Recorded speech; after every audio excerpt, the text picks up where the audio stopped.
তো বন্ধুরা আবার হাজির হয়ে গেলাম যথারীতি তোমাদের মাঝে। আমি আলিমুজ্জামান, সহকারী শিক্ষক গণিত, একে স্কুল অ্যান্ড কলেজের অনলাইন ক্লাসের পক্ষ থেকে আবারও সবাইকে সুস্বাগত।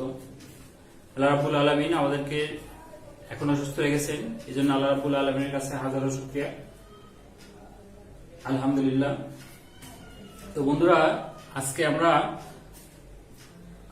দশম শ্রেণীর গণিতের অধ্যায় 16 একটা সৃজনশীল সমস্যার সমাধান করব। আমি এখানে সৃজনশীলটা লিখেছি, দেখো প্রশ্নটা পড়ি। লোহার পাইপের ভিতরের ও বাইরের ব্যাস যথাক্রমে 14 সেন্টিমিটার ও 16 সেন্টিমিটার এবং উচ্চতা 5 মিটার। 1 ঘন সেন্টিমিটার লোহার ওজন 7.2 গ্রাম। আবার একটি বৃত্তের পরিধি দেওয়া আছে 220 মিটার। প্রশ্ন হলো, আমাকে প্রশ্ন করছে ঘনকের সম্পূর্ণ পৃষ্ঠের ক্ষেত্রফল 24 বর্গমিটার হলে পৃষ্ঠের কর্ণের দৈর্ঘ্য নির্ণয় করো। তারপর বলছে বৃত্তের অন্তর্লিখিত বর্গের ক্ষেত্রফল নির্ণয় করো। তারপর বললো যে পাইপের লোহার ওজন কত। তো বন্ধুরা আমরা ক নাম্বারটা যখন করব তখন ঘনক আমাদেরকে চিনতে হবে। আমরা অনেকেই ঘনক চিনি বা অনেকেই চিনি না। আমরা সবাই কম বেশি লুডো খেলি, হ্যাঁ। তো লুডোটাই হলো, লুডোর যে ছক্কাটা থাকে সেটাকে আমরা ঘনক বলে থাকি। আমি এখানে তোমাদের জন্য একটা গিফট এনেছি, সেই গিফটটার নাম হলো ঘনক। বাট গিফটটা এখন খুলে দেখাতে পারছি না, আমরা যখন স্কুল খুলবে তখন আমরা এই গিফটটা খুলে দেখাবো ইনশাআল্লাহ। তাহলে এই গিফটটা একটা ঘনক। কেন ঘনক? কারণ এটা 6টা তল আছে আর এবং 6টা তলই ইকুয়াল, 6টা তল সমান। তো একটা ঘন বস্তুর যখন 6টা তল সমান হবে তখন তাকে আমরা কি বলবো? ঘনক বলবো। এখন প্রশ্ন হলো, এখানে বলছে সম্পূর্ণ পৃষ্ঠের ক্ষেত্রফল। একটা ঘনকের পৃষ্ঠ কয়টা? 6টা। এক পৃষ্ঠের ক্ষেত্রফল কত? একটা ঘনকের একটা পৃষ্ঠ হলো একটা বর্গ, এটা একটা বর্গ। তাহলে বর্গের ক্ষেত্রফল আমরা কি জানি? স্কয়ার। তাহলে তল কয়টা? 6টা। তাহলে সম্পূর্ণ পৃষ্ঠের ক্ষেত্রফল সূত্র কি হবে? 6a square. তো বন্ধুরা আমি এখানে লিখে রেখেছি যে ঘনকের সম্পূর্ণ পৃষ্ঠের ক্ষেত্রফল 6a স্কয়ার। ক্লিয়ার? তাহলে আমার এখানে আবার ঘনকের সম্পূর্ণ পৃষ্ঠের কি দেওয়া আছে? ক্ষেত্রফলের মানও দেওয়া আছে। কত? 24। তাহলে এই ঘনকটার সম্পূর্ণ পৃষ্ঠের ক্ষেত্রফলের মান 24। তাহলে আমি যেহেতু সূত্র জানি 6a স্কয়ার, সুতরাং 6a স্কয়ার ইকুয়াল টু 24। তাহলে আমরা অঙ্কটা একটু সলিউশন করার চেষ্টা করি সবাই। বা a square equal to 24 divided 6 বা a স্কয়ার ইকুয়াল টু কত হয়? 4। সুতরাং a ইকুয়াল টু 2। তাহলে এটা কি দাঁড়ালো? ঘনকের এক বাহু দৈর্ঘ্য। এইবারে প্রশ্ন করছে আমাকে পৃষ্ঠের কর্ণের দৈর্ঘ্য নির্ণয় করো। এখানে বন্ধুরা এখানে একটা জিনিস খেয়াল রাখো, এখানে দুইটা প্রশ্ন করতে পারে, হ্যাঁ। বলতে পারে ঘনকের কর্ণের দৈর্ঘ্য নির্ণয় করো, আর এখানে বলছে পৃষ্ঠের কর্ণের দৈর্ঘ্য। এখন ঘনকের যে পৃষ্ঠ আছে, কয়টা পৃষ্ঠ আছে বলছি? 6টা পৃষ্ঠ। একটা পৃষ্ঠের এখানে ক্ষেত্র, একটা পৃষ্ঠের ইয়া চাইছে, কর্ণের দৈর্ঘ্য চাইছে। তাহলে এটা একটা পৃষ্ঠ, তাহলে এই পৃষ্ঠের কর্ণ হলো এইটা, হ্যাঁ। এই পৃষ্ঠের কর্ণ যদি এটা হয়, এটা একটা বর্গ, তাহলে বর্গের কর্ণের সূত্র কি? √2a। যদি ঘনক বলতো তাহলে কিন্তু চেঞ্জ হয়ে যেত। যদি এখানে বলতো এর পৃষ্ঠের কর্ণের দৈর্ঘ্য নির্ণয় করো, তাহলে কিন্তু আমার উত্তরটাও চেঞ্জ হয়ে যেত। তখন কিন্তু সূত্র হইতো √3a। ঠিক আছে? তাহলে তখন সূত্র হইতো √3a। বাট এখন পৃষ্ঠের কর্ণের দৈর্ঘ্য চাওয়ার জন্য আমার সূত্র হলো √2a। সুতরাং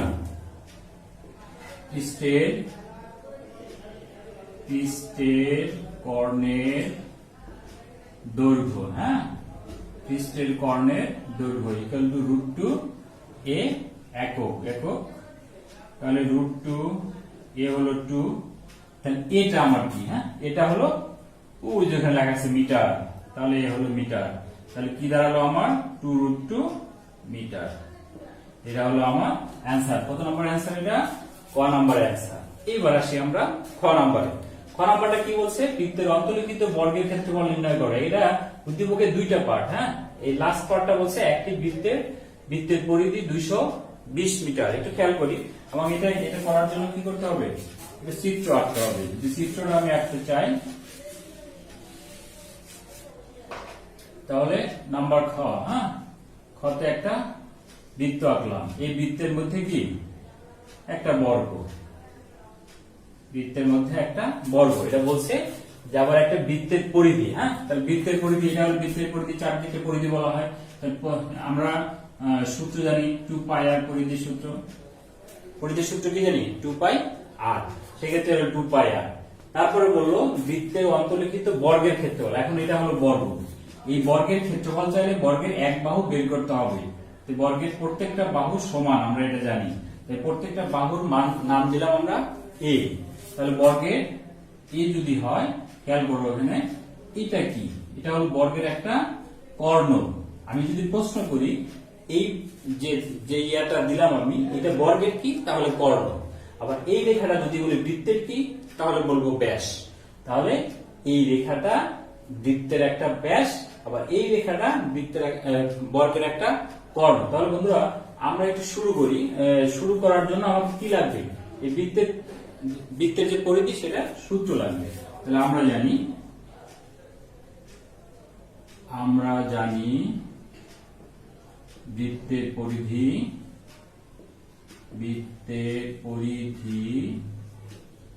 সমান 2 পাই আর। হ্যাঁ, এখন শর্ত মতে বা প্রশ্ন মতে আমরা দিলাম, প্রশ্ন মতে এই 2 পাই আর ইকুয়াল টু 2 to 0। হ্যাঁ, এখান থেকে আমরা কি বের করব?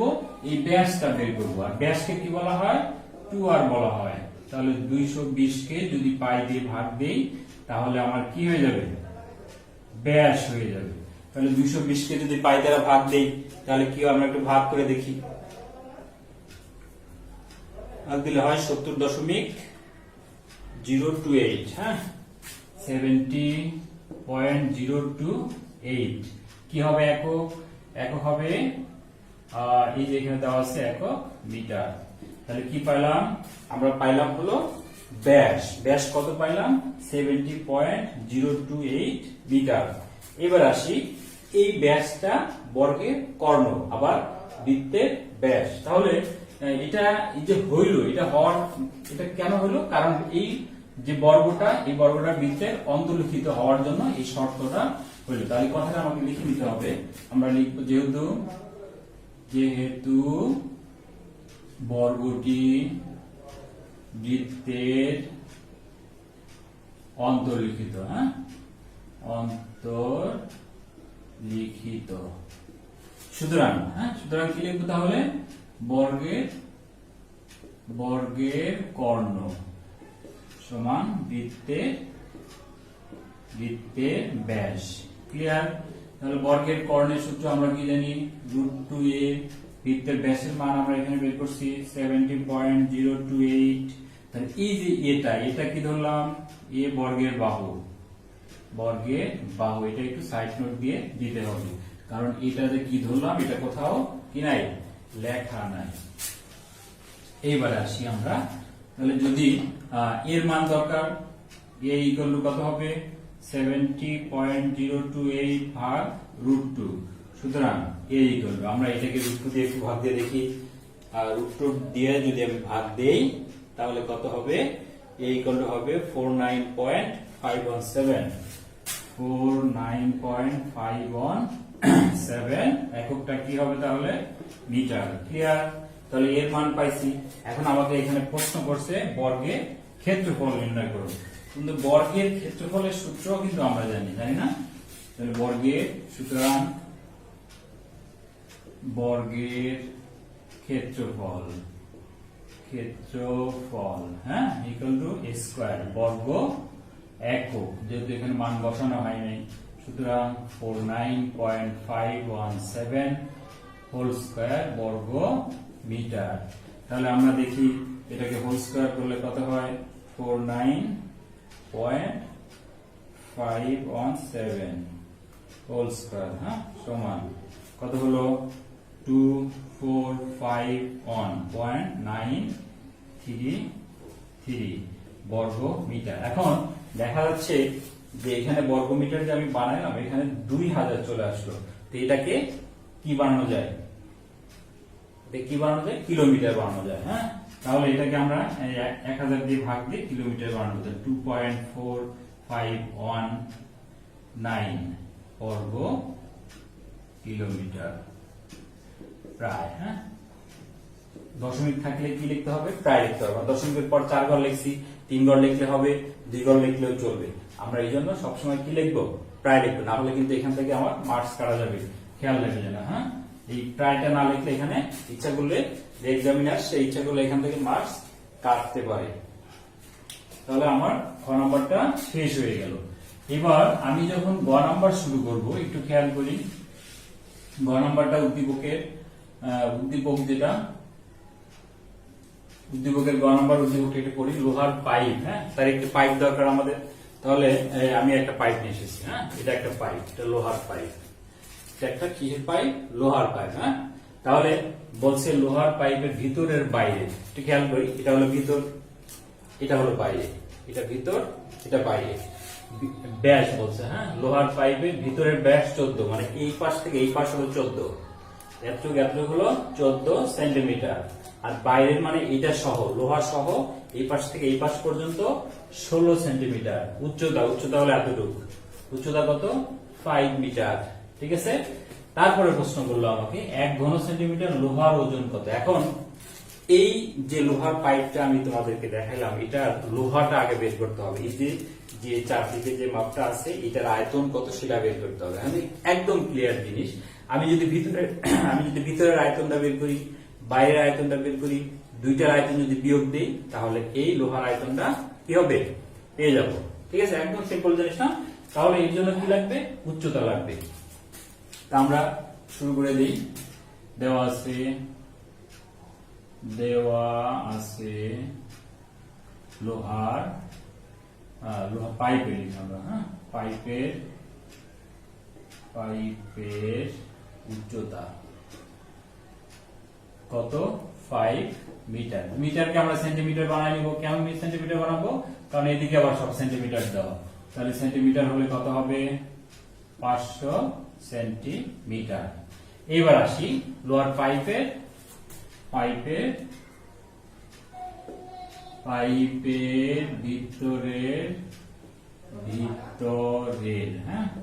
ভিতরের ব্যাসের মান দেওয়া আছে এখানে। আমরা কি জানি, ব্যাসকে 2r ধরতে পারি। হ্যাঁ, 2r ইকুয়াল টু কত দেওয়া আছে, 14 সেন্টিমিটার। তাহলে ব্যাসার্ধ কত হবে, তাহলে ব্যাসার্ধ হলো 8। ব্যাসার্ধ কত হবে, 14 কে 2 দিয়ে ভাগ দিতে হবে, তাহলে 7 সেন্টিমিটার। তাহলে ভিতরের ব্যাস পাইলাম, ভিতরের ব্যাসার্ধ পাইলাম। কি করতে হবে এখন, ভিতরে আয়তন বের করতে হবে। সুতরাং পাইপের ভিতরের আয়তন ইকুয়াল টু, আয়তনের সূত্র কি, পাই আর স্কয়ার এইচ। হ্যাঁ, এটা ঘন একক হবে, ঘন একক।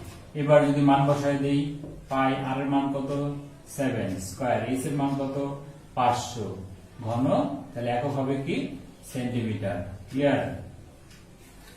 এখন আমরা যদি গুণ দিই 7 সাথে 49, হ্যাঁ, 49 আর 500 যদি গুণ দিয়ে দেই, তাহলে কত হয় দেখি, 500 গুণন 7 সাথে 49, 49 ইকুয়াল 24500 পাই ঘন সেন্টিমিটার। হ্যাঁ, লিখে নিই, ঘন সেন্টিমিটার। তাহলে কি দাঁড়ালো, আমার পাইপের ভিতরের আয়তনটা বের করলাম। এখন একদম সেম ভাবে পাইপের বাইরের আয়তনটা বের করতে হবে। ক্লিয়ার। তাহলে পাইপের বাইরের আয়তন জন্য কি আমার কি লাগবে, আমার লাগবে হলো যে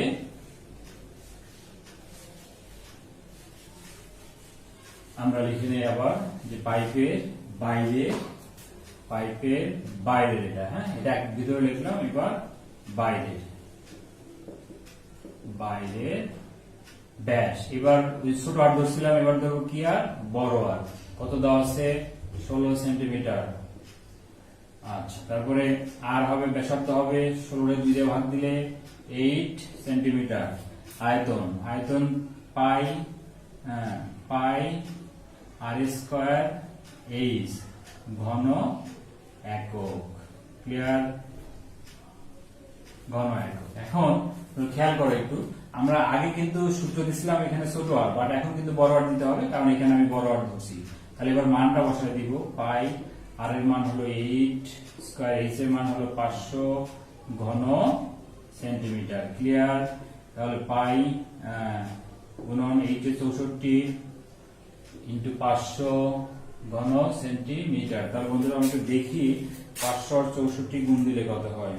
গুণন 64 ইকুয়াল G2 200 পাই ঘন সেন্টিমিটার। আমরা পাইটাকে ভাঙছি না, কারণ এখানে আমার পাই ভাঙানোর প্রয়োজন নাই, পাই না ভাঙলেও এখানে চলবে।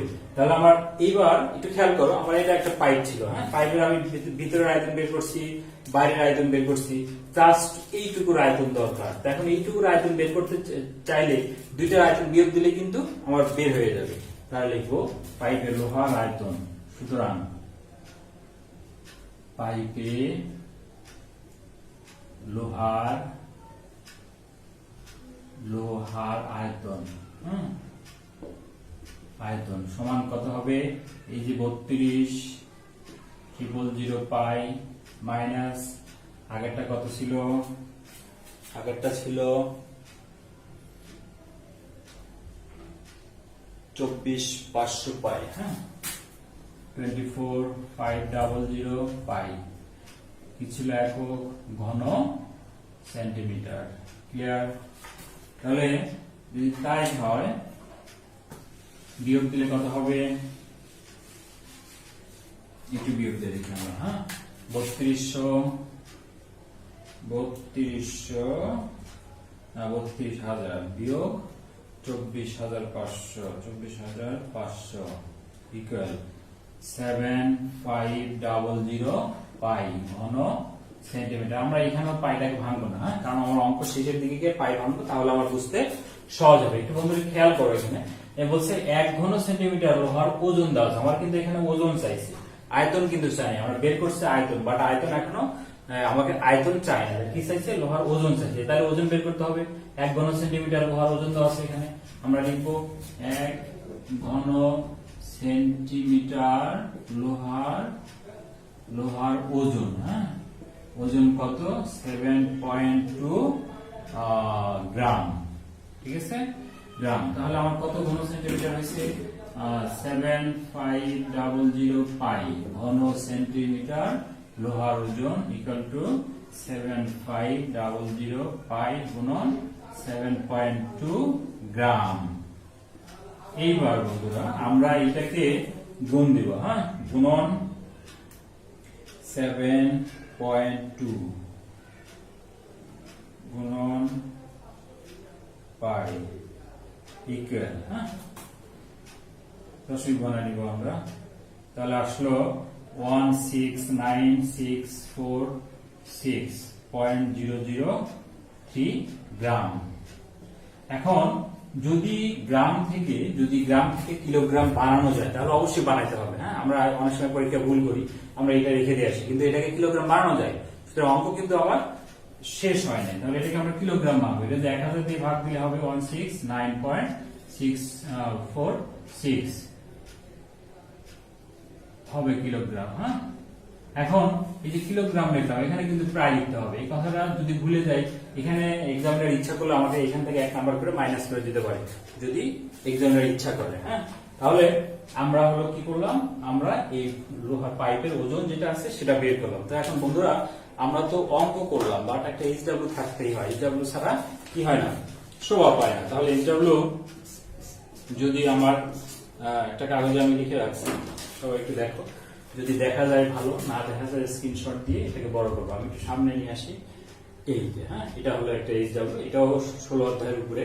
যদি দেখা যায়, দেখা গেলে স্ক্রিনশট দিয়ে এটা আমরা বড় করে এখানে লিখবো। এখন বন্ধুরা এই এইচডব্লিউ গুলা আমরা হলো আমরা যখন ক্লাস শুরু করব তখন অবশ্যই আমাদেরকে দেখাতে হবে, কারণ এটা সরকারি নির্দেশনা। তো ঠিক আছে বন্ধুরা, আমরা সবাই ভালো থাকবো, আর হলো সবাই সাবধানে থাকবো, যেহেতু একটা অবস্থা এখন আমাদের দেশের অবস্থা খুব একটা ভালো না। তো আমরা সবাই সাবধানে থাকবো। তো বন্ধুরা সবার সুস্বাস্থ্য কামনা করে আজকের মতো ক্লাস এখানেই সমাপ্ত ঘোষণা করছি। আল্লাহ হাফেজ।